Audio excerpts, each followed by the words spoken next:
Olá pessoal, está começando um vídeo do nosso canal Magnificat, né? Um canal que tem como objetivo aí a difusão do conhecimento teológico, né? Básico, né? E hoje nós vamos falar um pouco sobre bibliologia, né? Começar com as nossas aulas de bibliologia. Eu vou dividir essa aula em duas partes, né? A primeira parte a gente vai falar um pouquinho sobre o significado da palavra Bíblia, né? E também como nós podemos dividir a Bíblia, né? E em sessões, né? Em duas grandes sessões e os livros em si, começando pelo Velho Testamento e depois nós passamos para a autoria dos livros, tá? Então eu vou dividir essa aula em duas partes, aula aula 1 e aula 2, para nós termos uma compreensão um pouco mais ampla sobre a Bíblia, né? Sobre a compreensão do que é a Bíblia, né? Bom, a Bíblia Sagrada, ela é o livro sagrado que pauta, né, a fé dos cristãos, né? Se a gente for colocar em quanto tempo foi escrito a Bíblia, né, a Bíblia ela levou mais ou menos 1.600 anos, contando tanto com o Velho Testamento quanto com o Novo, então 1.500 anos mais ou menos para ficar pronto o Velho Testamento, né, que é a primeira parte da Bíblia, que a gente costuma chamar de Bíblia Hebraica, que ali vai ter todos os livros, tanto das leis mosaicas, contando a história de Israel também, e os livros proféticos e históricos, né? Ficaram, os historiadores marcam mais ou menos de 1.500 anos para ficar pronta essa primeira sessão da Bíblia Sagrada, que é o Antigo Testamento. E nós temos o Novo Testamento também, que é basicamente ali os escritos apostólicos, né? Tanto os evangelhos quanto as cartas paulinas, né? As cartas de Paulo, e também as cartas dos outros apóstolos que escreveram, como Pedro, como Judas Tadeu, né? Não Iscariotes, mas Judas Tadeu, João, Mateus, né? Temos o livro de Atos dos Apóstolos, que foi escrito pelo médico Lucas também. Então, se nós formos dividir em duas partes, então essa primeira sessão ela se dá entre Antigo Testamento e Novo Testamento, né? Mas o que significa a palavra bibliologia, né? Bibliologia é basicamente a junção de duas palavras gregas, né?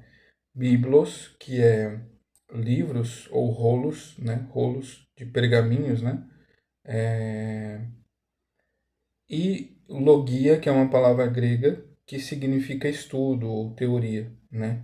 Que vem da mesma raiz que, por exemplo, nós utilizamos a palavra lógica. O que é a lógica de algo?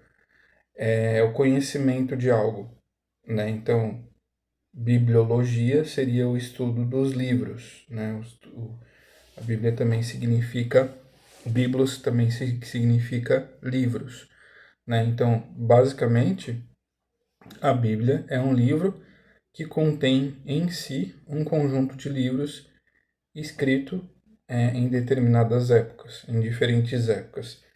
E esses livros, desculpe, esses livros eles se relacionam uns com os outros historicamente. Então, esse compilado de livros, ele foi reunido, todos esses livros, tanto para os cristãos, tanto Antigo como Novo Testamento, Eles foram reunidos e foi feito a Bíblia Sagrada. Então, como eu disse, a Bíblia Sagrada é o livro mais sagrado, né? Ou se não, o livro sagrado para os cristãos. E aí eu coloco cristãos protestantes, né? Cristãos católicos aí já se complementa com outras fontes de autoridade que eu não vou entrar no mérito deste vídeo, tá?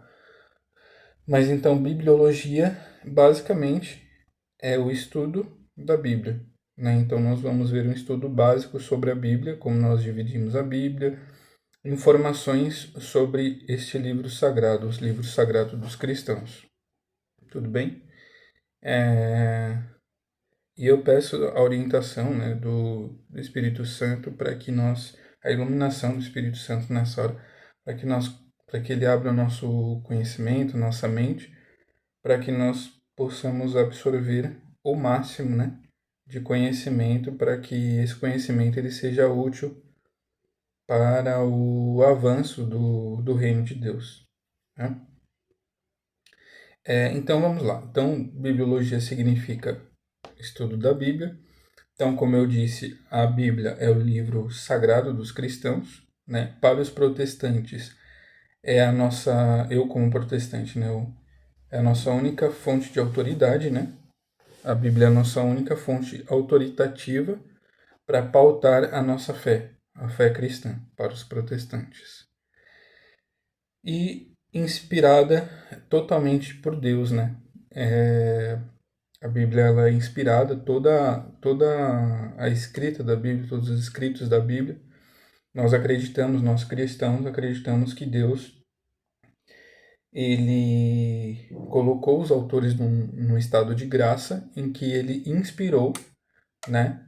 Não é que ele ditou quando nós falamos em inspiração, as pessoas geralmente pensam que Deus foi ditando as palavras e os autores foram escrevendo. Não. A gente entende que através do poder de Deus, através da iluminação que Deus deu a esses autores, eles foram inspirados por Deus e estando nesse estado de inspiração, eles escreveram textos e escritos que pautaram, né, a nossa fé, que pautam a nossa fé, né, e essas orientações elas vieram e procedem de Deus, né? Então, a Bíblia é um documento inspirado por Deus e inerrante, né? Então, nós cristãos acreditamos que a Bíblia Sagrada ela não tem erros, não possui erros porque Deus, em sua palavra, ele não erra, né? Então, ela é inspirada por Deus. Então, isso está contido, essa questão da inspiração está contida em 2 Timóteo 3, 16 e 17, que eu vou ler aqui, né? Então vamos ler aqui 2 Timóteo 3, 16, 17.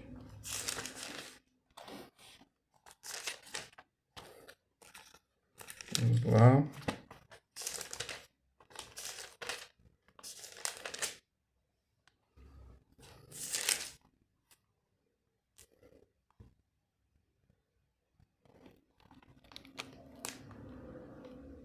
Então, 2 Timóteo, capítulo 3, versículo 16 e 17.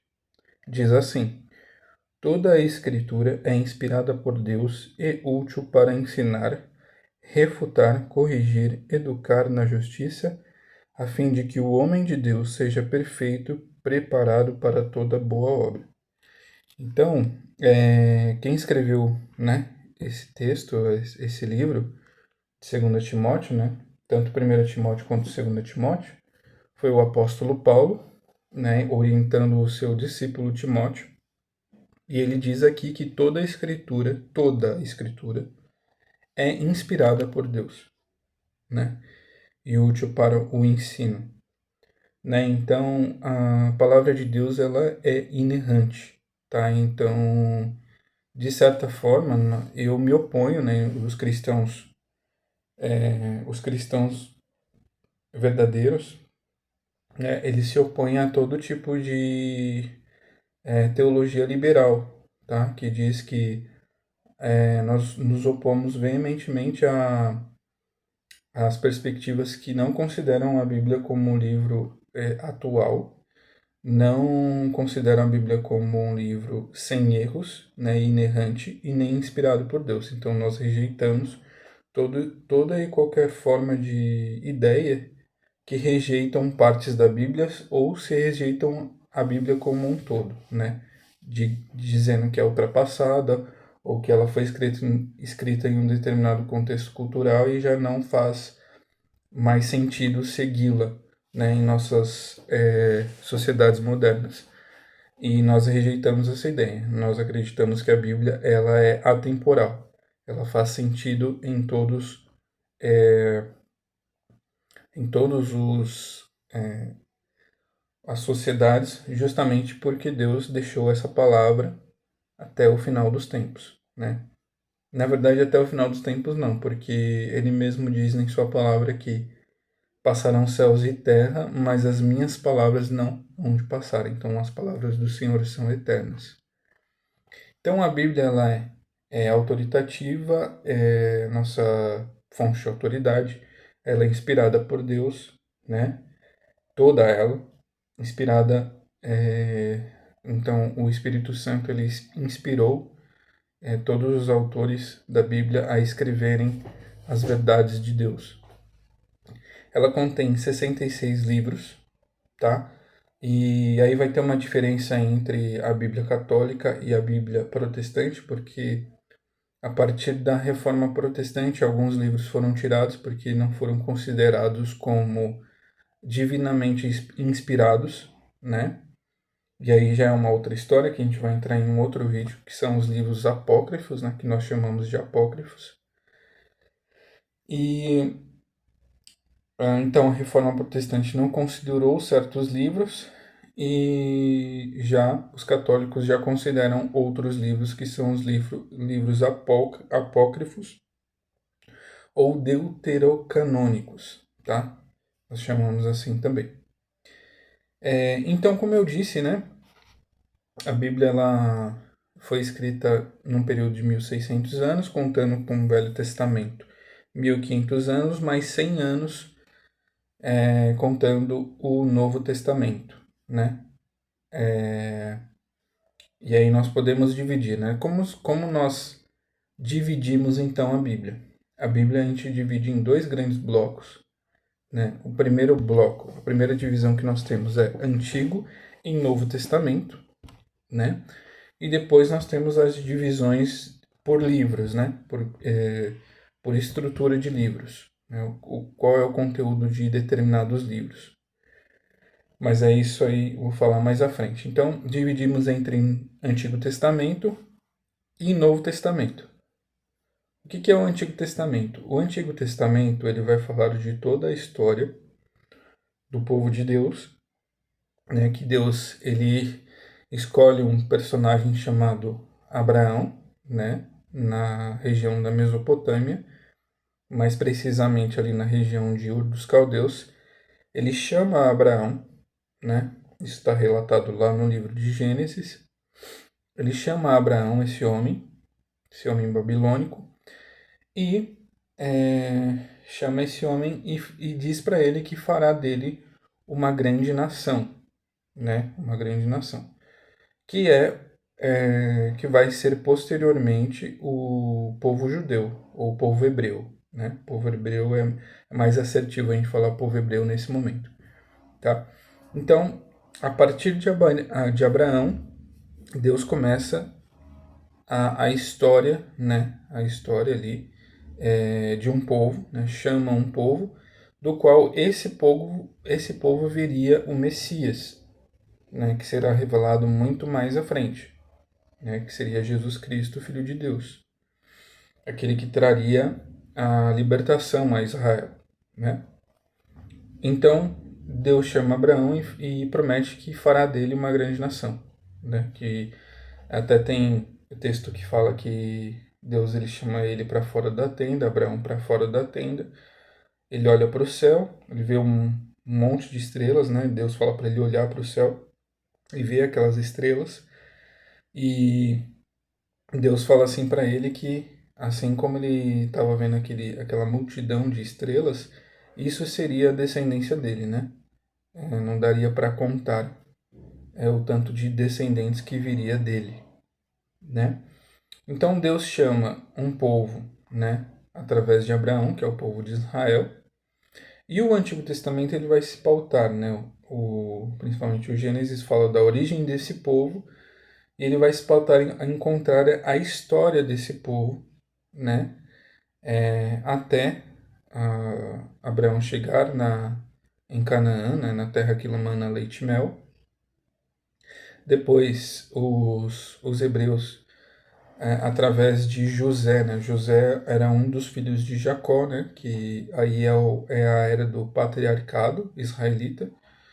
E aí Jacó tem os 12 filhos, esses 12 filhos eles vão dar origem às 12 tribos de Israel. Um dos irmãos, né, dos 12 irmãos ali, que é José,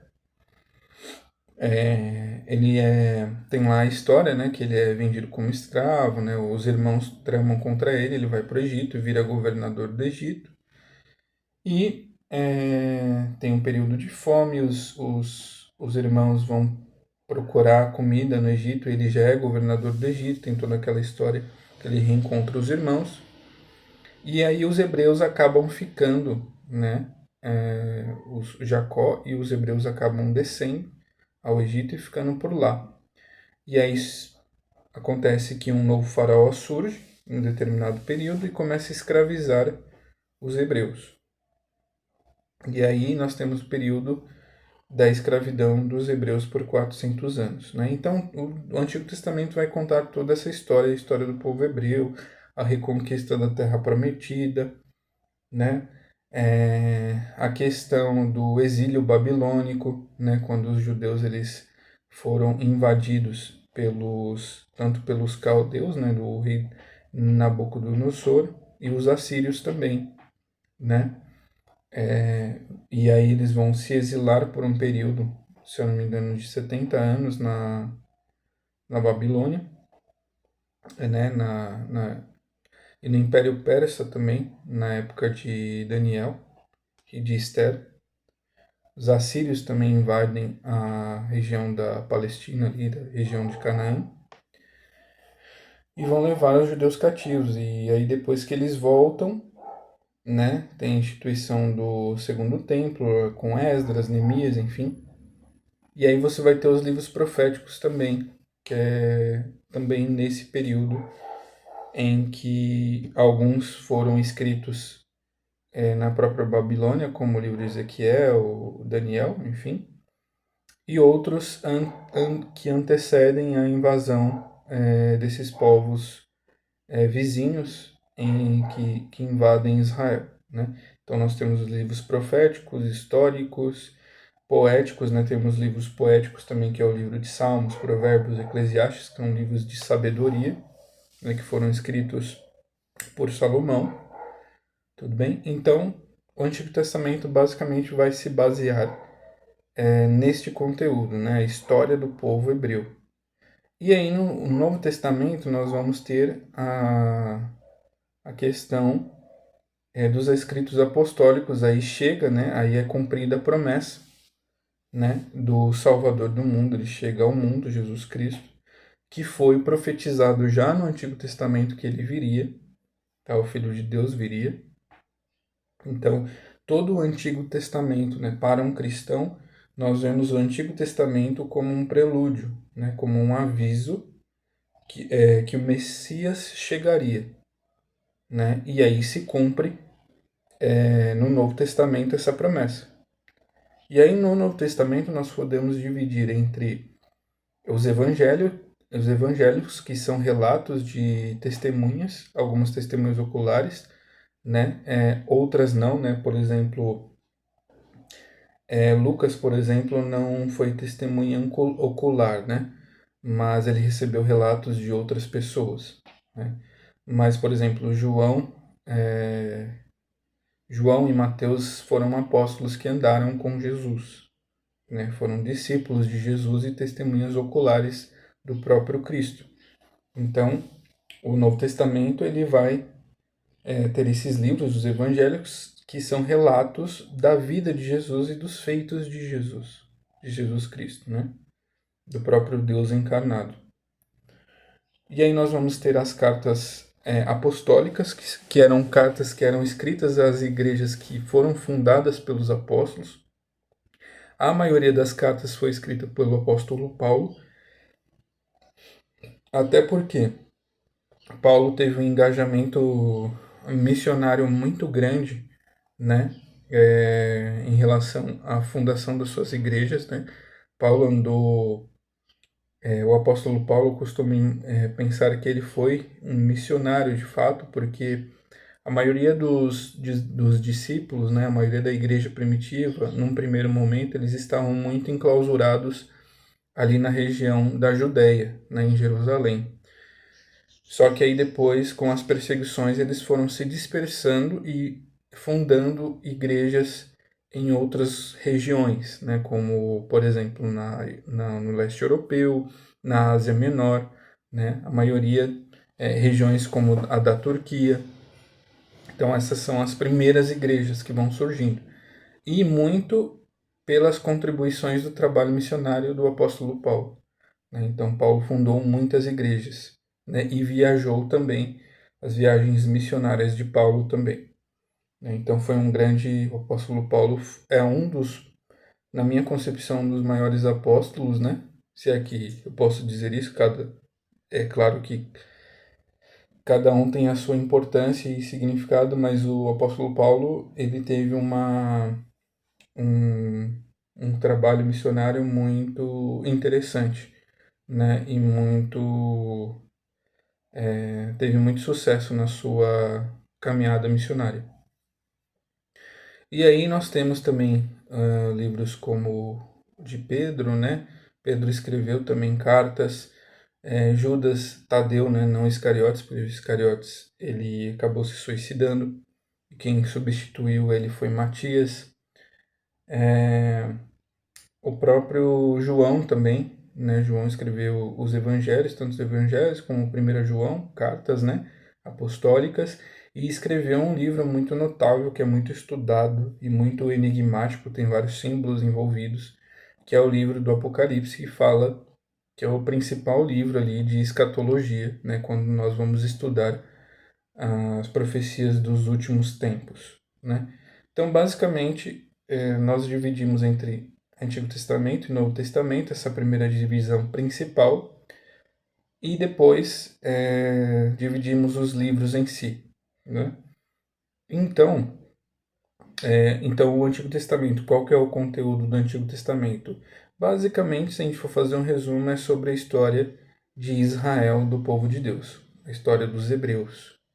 E o Novo Testamento é sobre a história do povo judeu e também as profecias em relação, né, o Antigo Testamento, em relação ao Messias que viria. Né? Então é como se fossem sombras que dizem a respeito de algo que está por vir, né? Algo que está por vir, que vai ser revelado, que era a vinda de nosso Senhor e Salvador Jesus Cristo. E no Novo Testamento, que aí se cumpre a profecia de que Deus enviaria o seu Filho, enviaria o ungido de Deus, que vem a essa terra para nos redimir dos nossos pecados, nos salvar dos nossos pecados, né? Como ele mesmo disse, resgatar aquilo que se havia perdido, né? Então, basicamente, a nossa primeira aula foi mais um resumo, né? Uma aula de bibliologia mais básica, tá? Para nós termos um panorama geral, mas com uma introdução, tudo bem? Então, nós falamos hoje sobre o que é a Bíblia, né? E falamos também das divisões, né? Quanto tempo ela foi escrita e das divisões, da grande divisão entre Antigo e Novo Testamento e quais os conteúdos principais do Antigo e do Novo Testamento. Tudo bem? Então, na próxima aula nós falaremos um pouquinho sobre os livros, tá? Nós falaremos um pouquinho sobre o conteúdo dos livros e como nós podemos dividi-los, tudo bem? Pessoal, e irmãos, né, em Cristo, eu peço que vocês compartilhem o vídeo, né, para chegar a mais pessoas, porque nós precisamos nos aprofundar na palavra de Deus, no conhecimento de Deus, porque nós estamos vivendo dias difíceis de engano, né, onde a palavra de Deus tem sido distorcida e deturpada. Então, quanto mais conhecermos a verdade e a palavra de Deus, mais dificilmente seremos enganados, né? Então, eu peço que você compartilhe o vídeo e para mais pessoas, para abençoar a vida de outras pessoas, para nós crescermos na graça e no conhecimento de nosso Senhor e Salvador Jesus Cristo. Tudo bem? Eu agradeço a atenção de vocês e até a próxima.